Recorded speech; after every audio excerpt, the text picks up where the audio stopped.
So hi everyone, this is me. This is Vikrant Shukla. Most of you know me. I have been interacting with you all via different mediums. Even though it was pandemic, we were trying to ensure that the connections that we have do not break, and we are still connected. Whether it is one meetup or the other meetup or any other kind of seminar that we regularly do, so on and so forth.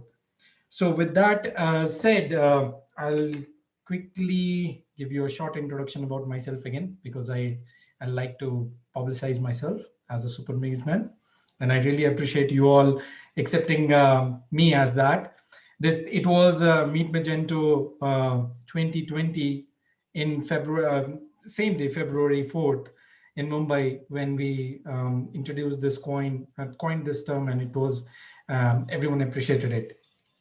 So my name is Vikrant. I work as a business solution architect in Adobe. I have been working with Magento since its inception. Um, I'm actually helping, assisting, or let's say supporting to organize a lot of other Magento meetups across India.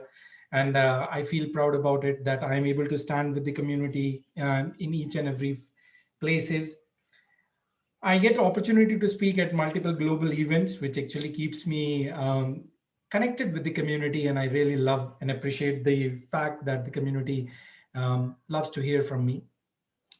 I love reading books a lot. A habit, I would say, which has come back to me after a long period, and thanks to COVID that it happened. Um, and especially, I love talking about mental health in any form of communication, and like to hear from people. I like to talk. I like to support in whatever possible ways. Feel free to reach out to me via any medium that you want. I'm connected on WhatsApp. I'm connected on Twitter, LinkedIn, anywhere where you believe I can help you out with any means. I'll be more than happy to do so. So today we will be talking about creating scalable marketplaces. So why do we want this? We already have the likes of Amazon, PayPal, Alibaba, Rakuten, Flipkart, you name it, right? We have got everyone, and this pandemic has actually helped all of these grow trillions of dollars, right? On one side, we were seeing people walking on foot and people losing their business. On other side, we have seen this mammoth companies making trillions of dollars. So why really? What is the need of marketplace? There are already many of them, and is there really someone who's trying to build this marketplace? Is a question that I have heard from people. So let me tell you, out of these 15 marketplaces that you see, seven of them have started in last 10 years. And in last 10 years, these seven have started and they have grown up to the top 15. See, my today's topic is to highlight how you can create a scalable, robust, uh, multi-million dollar business over marketplace kind of a model using different Adobe products. I would be showing you a scale sample architecture at the very end, which I believe, and we have seen it across different customers and verticals, has the potential to do a multi-million dollar marketplace business. I would not take names of the customer, but I remember Hashid calling out in the morning, and then almost everyone calling out from PayPal, and then we have people from other agencies who said that COVID has been a boost for the e-commerce industry, and so it has inside the e-commerce industry, especially it has for marketplaces as a vertical. We are already seeing a very high number of leads being generated for B2B marketplaces, wherein the companies are now trying to take their year-old process, or let's say the documentation which they were doing, or the business process that they were doing offline, into more of an online model now. And there is a huge demand of B2B marketplaces. So that is where my today's presentation is all about. These are few of the numbers. You would be excited to know that Amazon, so people have said that they would want to prefer buying from Amazon during holiday seasons, and that is where the Amazon has picked up. Then in terms of the research, we know that people actually go ahead and do a research from marketplace first, and then they want to buy it from a brand website and so on and so forth, right? So this is more from the research standpoint. What I am talking about is you offering your customer, or you as a merchant, going ahead and creating your own B2B or B2C marketplace out of Magento and Adobe products. And how can you create a scalable, robust solution which can turn out into a multi-million dollar marketplace? What are the steps to do so? What is the marketplace maturity model? I think this is a term coined by McFadden Digital Agency. These people are doing some good work in terms of marketplace, and this is one of the terms that they have coined. And this image I had to take out from one of their presentation, wherein they have actually articulated the maturity model for a marketplace. And this maturity model resonated very well with the idea that I had, and that is why this image. So there are basically, you can say, 5 layers, or let's say there are 5 steps to go ahead and do the e-commerce Magento marketplace, right? The first one is kind of having your own website, like Nike. It moved out from Amazon. Maybe you might have heard of it. Starting before 2020, they decided that they would move out of Magento. They would move out of Amazon marketplace, and they will create their own e-commerce website. And they have created their own e-commerce website. There can be many reasons for it. A brand, I always say, should always have their own e-commerce website. You need to have your customer as a loyal customer, and to create a loyal customer, you need them to transact on your website. Again, I want to very clearly specify, I'm not trying to say that you as a merchant or agency should not sell on marketplaces, but all the merchant and agencies, all the customer or merchant should always have their own brand website. Let the customer go and research, but let them come and buy from your website. That will give them more trust, and that will give you a loyal customer to, let's say, nurture, feed, and grow in times to come. Like what Vatsal said in his earlier presentation, you need to understand who your repetitive customer is, who is your new customer, and who is your long-term customer. The very finite circle between that is your real customer, and the one that is loyal to you. So coming to this maturity graph, there are different models of e-commerce. So first of all, you start your own website and you are actually educating people, and then you go into we have seen more of a dropship model happening a lot in last few years. AliExpress, I think in India was the main reason why it boomed a lot. And then merchants establishing their own website and doing dropship, it actually helped a lot many people. The third one is third-party marketplace, wherein, let's say I have a website, let me create a wonderful marketplace, and people can come and they can sell their product over there, and then the third-party seller load their product images, and it is all their responsibility. All I am providing them is a digital space to sell their product. So that is kind of the third-party marketplace model.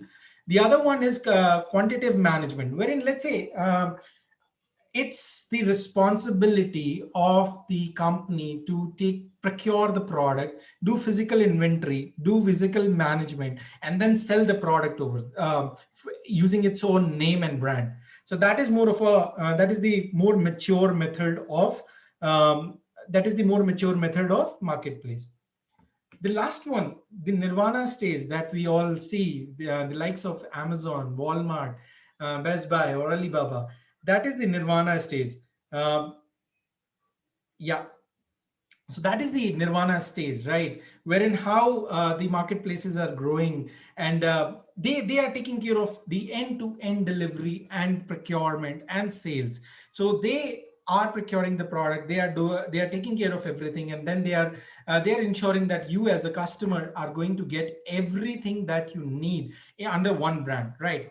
There can be multiple sellers, there can be their own rules, but you as a business are taking care of it, and you are ensuring that your customer gets what they really want out of it. This is the high level component mapping, again taken from McFadden's one of the document that they have. wherein it actually articulates how different sellers, how different buyers, what are the different marketplace components, what are the different let's say areas that is fulfilled by the marketplace operators, which is fulfilled by the buyers, which is fulfilled by the sellers, which is fulfilled by the messaging systems, and how these different system operate. So in this, if you see, there are different models. As I was telling you, the marketplace, as a marketplace, you want your seller to have control on selling their products. You want your seller to have control about managing the inventory. So there are two ways to do it. One, wherein you as the marketplace owner are taking ownership of all the inventory products, storing it in your physical warehouse, and then shipping it across. The second is more of a community driven, something like Etsy, right? Wherein there are sellers, they take ownership of their own product. Etsy has a defined rules. Everyone have to follow that rules and bind to that rules, and then deliver it accordingly. Then maybe there was one company, I'm forgetting something, Cube. I'm not sure what it was. It was bought out very recently. So there was this different model wherein in that model the company was just selling that it's seller's responsibility and you had to abide to the seller buying and selling processes, and it lost its lot of revenue due to that. So as a marketplace, if you are a B2C marketplace, you have to take the ownership of all the things that are being sold on your website. You cannot just go and say that, hey, I'm just providing a platform and the seller is responsible for the return policy or the or rewards or let's say referral or any other things, right? Promotions and all. And I don't know, you go and fight with the seller. That's not how it happens. You have to take the responsibility. Like I always say, especially to the developer community sitting, I have always said this in all the meetups and almost in all the Meet Magento events, that the psychological ownership of a successful delivery of a project lies on you, not on your customer. Similarly, I say the psychological ownership of your customer's success lies on you as a merchant. You cannot just say that, hey, I sold the product, my work is done, and leave it to the customer to fight the battle. You will lose a lot of customer that way. So now coming to this, again, we will. There were a lot of speakers, and I would say I am thankful that Sriram's session was just before me, and I can now quote some of the new features that are coming on Magento, which I knew, but yeah, it is good to see that it was already explained. So this features like, let's say, image search, right? The enhancement of Adobe Sensei into the platform. All of these things are going to empower Magento as a solution which you can use for your marketplace and add lot many feature, right? Like Google Lenses, you can now use Google Lenses, and you can just search a product and it will actually open up all those Amazon and Flipkarts for you in the search result itself. The same thing you can with in your website you can do using the Adobe Sensei search that is coming across. So coming to the point of marketplace, to understand marketplace, there you need to understand different components. So I will actually go to those components again. Maybe I'm not sure whether you will be able to see this or not, but on a very high level, this is the front end process or the flow of a standard marketplace website, wherein you have got a seller registration happens, and then mostly from the seller onboarding side. So as a seller, I sign up, I get a dashboard, I go to seller center, my accounts are approved, and once the accounts are approved, then I can go ahead and list my products. Mostly the product listing process is ideally approved by the admin, just in order to ensure that the seller is not uploading any fancy products which are not allocated to him, right? This is more of a B2C. Similarly, you have got pricing models, you have got commission models. You as the marketplace admin connect with the seller and you decide what the commission model would be. You as the admin work with the seller to understand what the payout model would be, because I as a seller, if I'm selling on your website, I need my money, right? So there is always a 15 days or 7 days kind of a money payout model. Then there is a return policy, then there is warehouse, then there is shipment, and all of these things have to be taken care of when you are planning for a successful marketplace for your customer. uh, product optimization in terms of the image optimization, the SEO optimization. These are some of the very important, and we mostly do all these things in any of the e-commerce platform we build. But marketplace is a is a special case wherein you have got multiple sellers. They may have multiple products. So interestingly, in a B2C marketplace, there can be multiple sellers selling the same product. So you would not want, let's say, a black Nike shoes on your website being listed 7 times because they are being sold by 7 different sellers. So you would have to programmatically configure all those, or let's say create a SKU or a EN number that will ensure all the seller getting listed into one place and you just showing one product to your end customer, and with ability that there are 7 different sellers who are selling this product, something like how Amazon or let's say the Flipkart does, wherein you know that okay, this product is available in by XYZ sellers.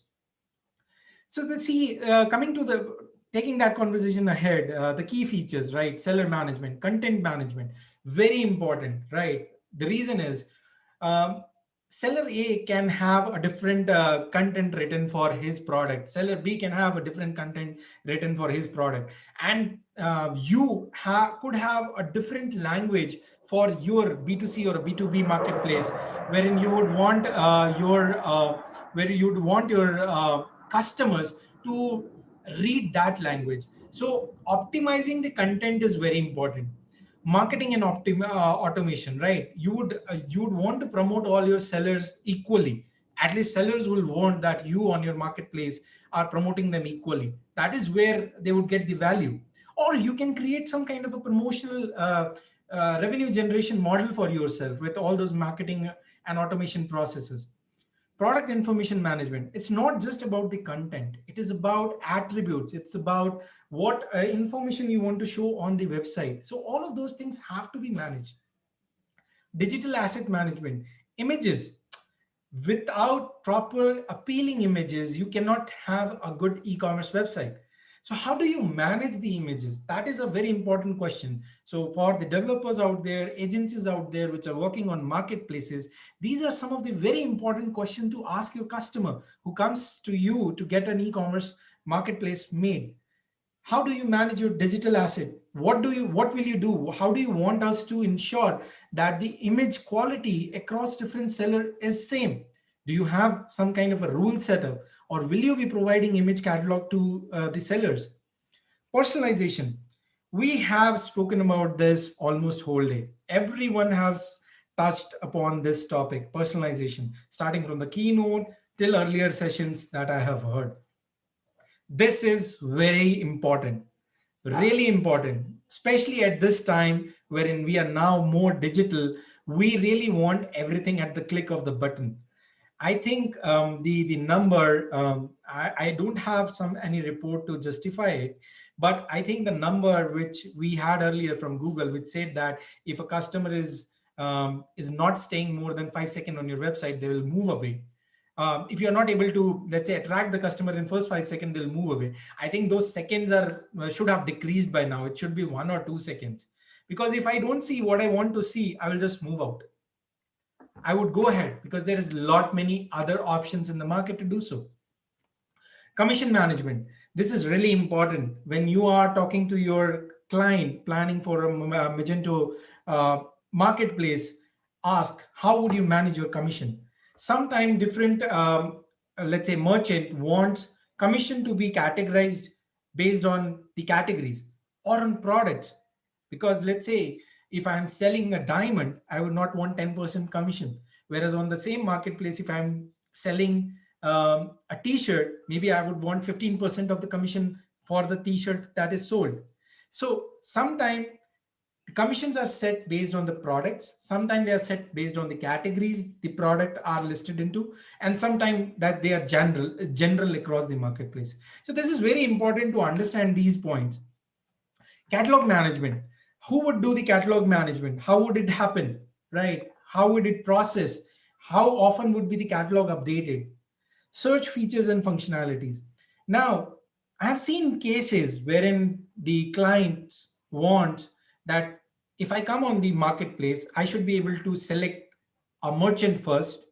And when I'm in that merchant store, I should then be able to filter products which are only listed in that merchant's website. So search actually. I should only search in that merchant's, or let's say that seller's store, which is listed on your marketplace. Whereas sometime we have seen cases wherein the end customer says that no, I want the search to be global. I want search to be, let's say, intelligent. Wherein, let's say, if I type VIK, it should give all the combination of VIK, Vikrant, whatever it is, right? Vikas, right? Whatever the combination is, it should actually populate all of those things.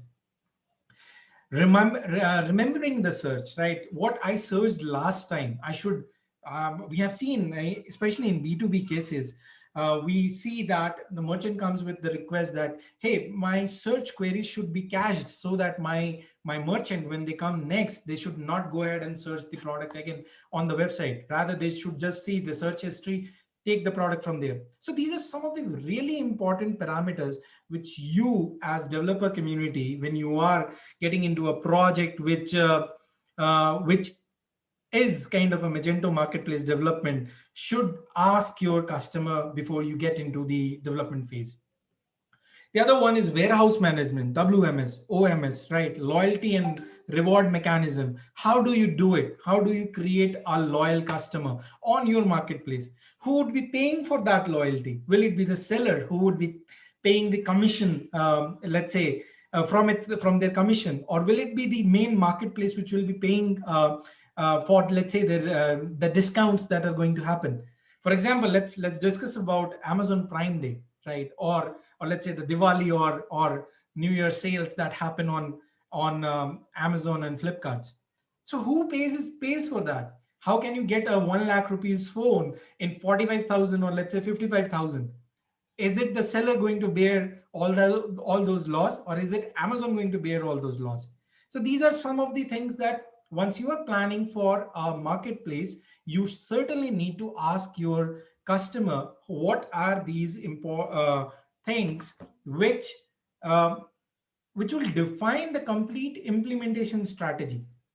Because developing marketplace, I know we have got a lot of marketplace extensions that you can easily integrate inside Magento. Bingo, marketplace is done, right?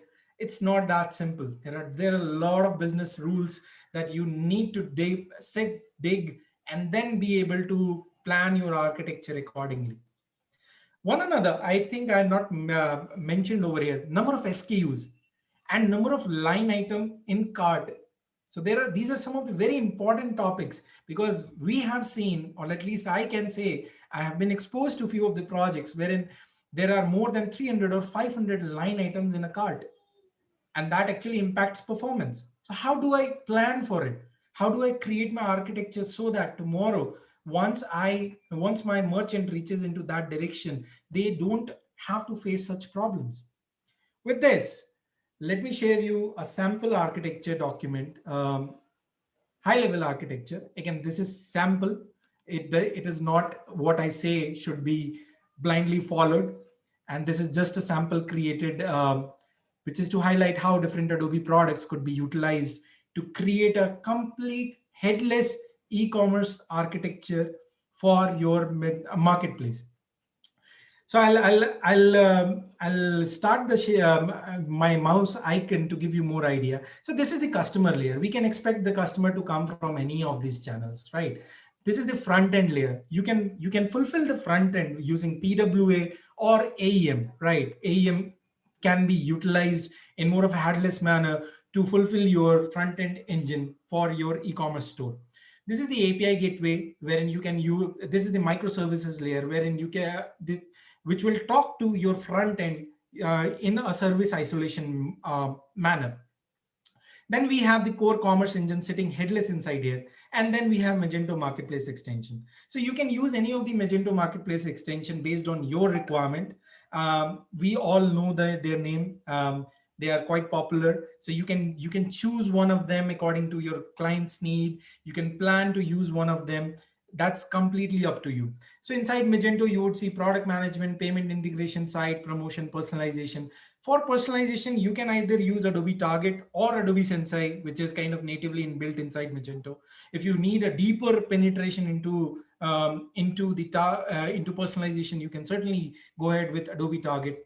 Then comes the digital marketing solutions, wherein you can use Adobe Analytics and Adobe Campaign to understand your analytics around how your customers are behaving, how different sellers are performing, and you can actually feed this information back to your sellers and tell them that, hey, let's say last year during Christmas you were able to sold kids toys more. Why don't you populate your store with more kids toys?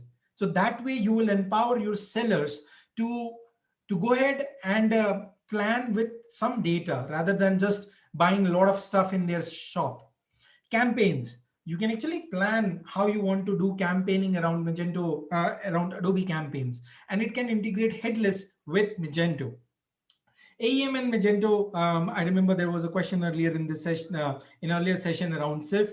It is completely integrated. You would find all the Magento out of box capabilities, SIF created for it and ready to be utilized, documentation and all available on DevDocs and on Adobe documentation.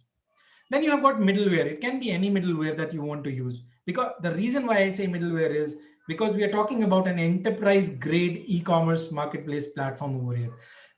I personally do not recommend integrating your OMS, your WMS, your ERP directly with the Magento commerce system. Rather, having an integration layer in between, which will certainly help you optimize and scale your solution.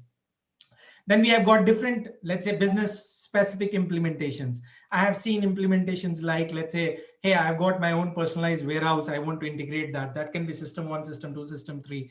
The integration again has to happen via middleware and has to talk to Magento headlessly. And that is where you actually are going to utilize the complete potential, or let's say the power. I would say it unleash. You'll unleash the power of all the products if you use them in a service isolation headless manner. Then we have got shipping partners, CMS, right? It could actually feed into the front end as well. I can say if in an enterprise grade e-commerce marketplace website, you would want to use AEM because you can do a lot of content authoring in there, and you get a lot of power to play with content. We have heard this content is the king and blah blah blah, all of those things, right? So that is where content is still the king. You have to actually, you cannot go with the theory of sell, sell, sell. The homepage cannot in this era have a scroller of bestsellers. That's not how it happens. I know you would debate with me that, yeah, in Amazon, I do see that. But in Amazon, it actually personalizes the product based on what you have purchased earlier. It doesn't just randomly throw you bestsellers based on what different sellers have purchased on Amazon in different categories.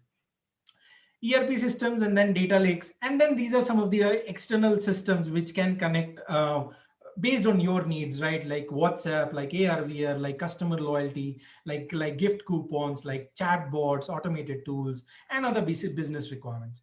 So again, to specifically call out, this is not, I would not say that blindly follow this architecture, but yes, this architecture is something which if utilized in as per the business needs that your merchant might have, using different Adobe products that I called out, and unleashing the power of headless commerce with service isolation and middlewares in place, I think you are looking at a success story of multi-million-dollar marketplace setup for both B2B and B2C. I know I'm running close to my time, and luckily I'm close to my slides as well, because I kept my slides very slow. I knew I had to spend a lot of time on that architecture thing. These are some of the reference links that that I followed. And with this, I thank you all for hearing me out, for bearing with me. It has been a very rapid speaking session. Again, thanks a lot. Always happy to assist you. Please feel free to hit me over any of the social link if you believe I can help you with anything. With this, I stop my screen share. And since I was the one who introduced this speaker, I don't get the option to take question and answers. I'm happy to take any question and answers via offline mediums. Thank you all. You guys have been a great um, listeners, and it has been a great day of learning so far with Meet Magento India. I really wish and pray next year we are all in a single meeting physically with each other. Thank you. With that, good evening. Goodbye.